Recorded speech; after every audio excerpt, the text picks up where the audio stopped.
अस्सलाम वालेकुम जी। सोबान इफ्तिखार राजा हाजिर खिदमत है। आज चीफ जस्टिस कादी फ़ाइज़ ईसा के ख़िलाफ़ तमाम तर साजिशें नाकाम हो गई और बिलाखिर वक्त ने साबित किया कि उसूल और कानून अपनी राह खुद बनाते हैं और जो बाउसूल लोग होते हैं, जब बाउसूल किरदार होते हैं, उन्हें बिलाखिर कामयाबी मिलती है। चीफ जस्टिस का हल्फ उठाना और जस्टिस कादी फ़ाइज़ ईसा का यूँ चीफ जस्टिस बनना एक इसी तनाजुर में ताकतवर लोगों के सामने एक बड़ी अहम कामयाबी है। चीफ जस्टिस कादी फ़ाइज़ ईसा जो कि 2014 में सुप्रीम कोर्ट के जज बने थे, उनके ख़िलाफ़ एक बहुत बड़ी साजिश की गई जो कि बिलाखिर नाकाम हुई। इस वीडियो में कुछ तफसीलात इसी मुतल्लिक़ आपके सामने रखेंगे और बात करेंगे चीफ जस्टिस की इस तकर्री और उनके हल्फ उठाने के हवाले से, और इस पहलू को भी आपके सामने रखेंगे किस तरह से इमरान खान के लिए एक बहुत बड़ी खुशखबरी है। नाज़रीन किराम, चीफ जस्टिस कादी फ़ाइज़ ईसा ने आज तकरीबन 11:30-12 बजे के करीब जो है वो आज आरिफ अलवी से हल्फ उठाया। ये वही सदर आरिफ अलवी थे जिन्होंने इमरान खान के दौरे हुकूमत में इन्हीं चीफ जस्टिस उस वक्त के जस्टिस कादी फ़ाइज़ ईसा के ख़िलाफ़ एक रेफरेंस सुप्रीम जुडिशल काउंसिल में भेजा था जिसमें माली बेज़ाब्तियों का जिक्र किया गया था। मगर फिर वो जब इन्वेस्टिगेशन हुई तो माली बेज़ाब्तियाँ सामने नहीं आई। फिर वक्त ने साबित किया कि हालात बदले और पाकिस्तान जैसे मुल्क की एक ये तारीख़ भी है, एक अलमिया भी है कि यहाँ पर हालात बदलते हुए देर नहीं लगती। और जो जस्टिस कादी फ़ाइज़ ईसा का ट्रायल किया गया, मीडिया ट्रायल किया गया, हर तरह से उन्हें सबूताश किया गया, उन्हें भरपूर तरीके से हरासा करने की एक मुनज़्ज़म कोशिश की गई, वो बिलाखिर नाकाम हुई और जस्टिस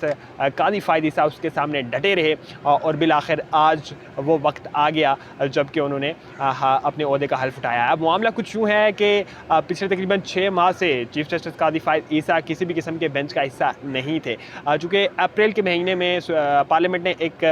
अमेंडमेंट की थी जिसमें सुप्रीम कोर्ट के प्रैक्टिस एंड प्रोसीजर बिल में तरमीम करके कुछ चीज़ें शामिल की गई थी, जिसमें चीफ जस्टिस के जो सू मोटो उनके आज खुद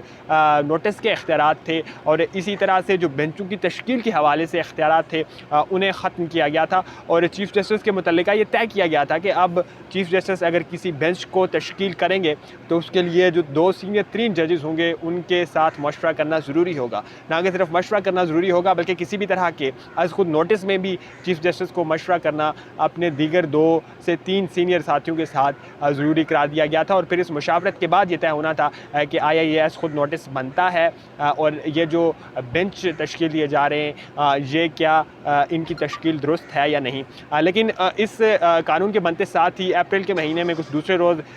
ये केस सुप्रीम कोर्ट में समाअत के लिए मुकर्रर हुआ और फिर उसी रोज़ से इस कानून पे स्टे लगा दिया गया था। अब जस्टिस कादी फ़ाइज़ ने आते साथ ही 3 अहम तकर्रियाँ की हैं और 3 अहम तकर्रियों के फ़ौरन साथ ही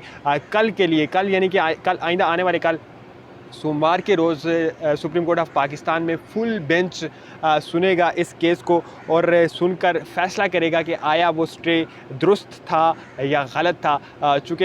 ये जो स्टे था जो जस्टिस उमर बंदियाल की तरफ से लगाया गया था, ये बहुत सारी अहम चीज़ें तय करने जा रहा है। ये ना कि सिर्फ इस मुतल्लिक़ फ़ैसला माजी में किए गए फ़ैसलाजात पे असरअंदाज होगा बल्कि वो तमाम तर जजमेंट्स जो कि माजी में दी गई थी उन पर भी ये असरअंदाज होने जा रहा है। बरगैफ जस्टिस ईसा ने आते साथ ही जो अहम 3 तकर्रियाँ की हैं वो आपके सामने रखते हैं। मोहतरमा Jazeela Aslam registrar Supreme Court of Pakistan तैनात कर दी गई और पाकिस्तान की तारीख में पहली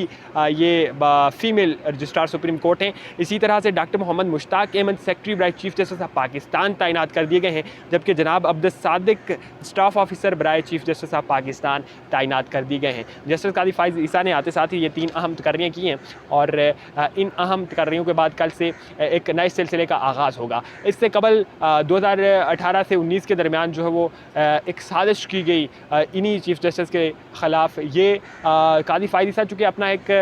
कैरियर रखते हैं, एक अपना इनका ट्रैक रिकॉर्ड है, हमेशा से ही ये आइन और कानून को आइन और कानून की बालादस्ती को हमेशा से मोतबर समझते रहे हैं, उसे इज़्ज़त देते रहे हैं। और इसी तनाज़र में जो टेन्योर इन्होंने अपना बलूचिस्तान में गुजारा, बलूचिस्तान हाई कोर्ट में गुजारा, उसमें भी इन्होंने एस्टैब्लिशमेंट के ख़िलाफ़ और उस वक्त की मुक़्तदरा और ताकतवर हलकों के ख़िलाफ़ भरपूर फ़ैसले दिए। सो अब चीफ जस्टिस का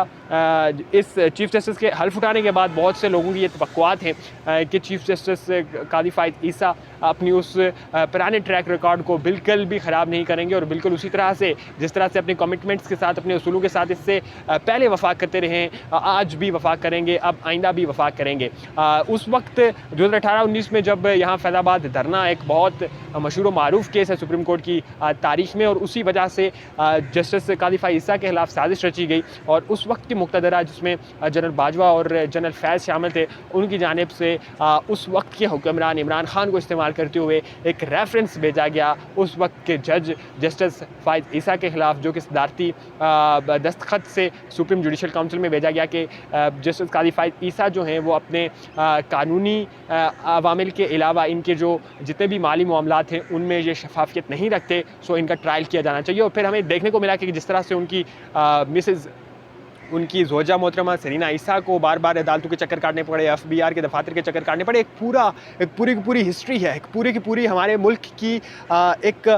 ताबनाक तारीख़ है जो कि आपके सामने है जस्टिस कादी फ़ाइज़ ईसा को लेकर। सो एक भरपूर साजिश रची गई कि किसी तरह से इस शख्स को सुप्रीम कोर्ट से निकाल कर बाहर फेंका जाए, चूँकि ये वो शख्स है जो कानून और आइन की अमलदारी चाहता है, जो कि आइन को मुकद्दम मानता है और ये जो फ़ैसले करता है वो आइन को मुकद्दम जानकर और मान कर देता है। तो ये मुस्तकबिल में जब चीफ़ बनेगा, जब पाकिस्तान का सबसे बड़ा जज बनेगा, तो ये हमारे लिए ख़तरा साबित हो सकता है। और उस वक्त के कुछ प्लानिंग्स भी इसी तरह की थी कि अब हम रूल करने के लिए आगे 31 सालों के लिए आ रहे हैं, कोई कहता था हम 10 सालों के लिए रूल करने के लिए आ रहे हैं, इस मुल्क के वाली और वारिस हम हैं। लेकिन वक्त ने साबित किया कि हालात बदले, तारीख़ बदली और फिर जैसे ही मामलात ने पलटा खाया तो आपको देखने को मिला कि आज वो तमाम तर नाम जो कि उस साजिश का हिस्सा थे वो कहाँ हैं। और जस्टिस कादी फ़ाइज़ ईसा जो हैं वो आज उन्होंने सुप्रीम कोर्ट के चीफ जस्टिस का बिलाखिर हल्फ उठा लिया है। 2024 अक्टूबर 2024 तक मुतवक्का तौर पर चीफ जस्टिस जो है वो अपने ओहदे पर काम जारी रखेंगे और ये आइंदा आने वाला जो एक साल है इसे बड़ी अहमियत दी जा रही है, चूँकि इससे कबल भी हमने आपके सामने रखा था कि चीफ जस्टिस कादी फ़ाइज़ ईसा की आइन की अमलदारी को लेकर, कॉन्स्टिट्यूशन की एम्पावरमेंट को लेकर और फिर पार्लियामेंट की एम्पावरमेंट को लेकर एक अपनी तारीख़ है, उनका एक अपना फ़लसफ़ा है, उनकी एक अपनी लाइन है जिसका वो बारहा इज़हार करते रहे हैं। उन्होंने पिछले दिनों पार्लियामेंट की जब 50वीं सालगिरह के मौके पर, आइन की 50वीं सालगिरह के मौके पर पार्लियामेंट में पेश होकर एक तकरीर की, उस पर भी उनकी बहुत ज़्यादा ट्रोलिंग का सामना करना पड़ा, लेकिन उसके बावजूद उन्होंने ये मैसेज दिया कि वो आइन के साथ खड़े होते हैं, वो कानून के साथ खड़े होते हैं। अब असल इम्तिहान है, अब असल मौका है कि जस्टिस कादी फ़ाइज़ ईसा किस तरह से अपनी उस शनाख्त को और वह तमाम तर दावे और उसूल जिनका वो बारहा प्रचारक करते रहे हैं उसे किस तरह से डिफेंड करेंगे, चूँकि उस वक्त की साजिशें जो कि आज से कुछ अर्सा कबल रची गई थी इस मौजूदा दौर की चीफ जस्टिस को लिटाने के लिए, उसे ख़त्म करने के लिए, उसे अपने ओहदे से हटाने के लिए, वो तो नाकाम हुई। उस वक्त की एस्टैब्लिशमेंट ने जिस तरह से वो तमाम तर मनसूबा साजी की थी वो भरपूर तरीके से नाकाम हुई। अब मौजूदा दौर है, आज भी उसी तरह से रायदा फैला हुआ है। एक तरफ इमरान खान जेल में है और दूसरी तरफ से जो वो एक पीपल्स पार्टी है जो कि रो रही है, उनके लिए जो है उनके लिए लेवल प्लेइंग फील्ड नहीं दी जा रही। इसी तरह से बहुत सारे मामलात हैं जो कि अभी भी हलचल का शिकार हैं। इन तमाम तर में फिर भी ये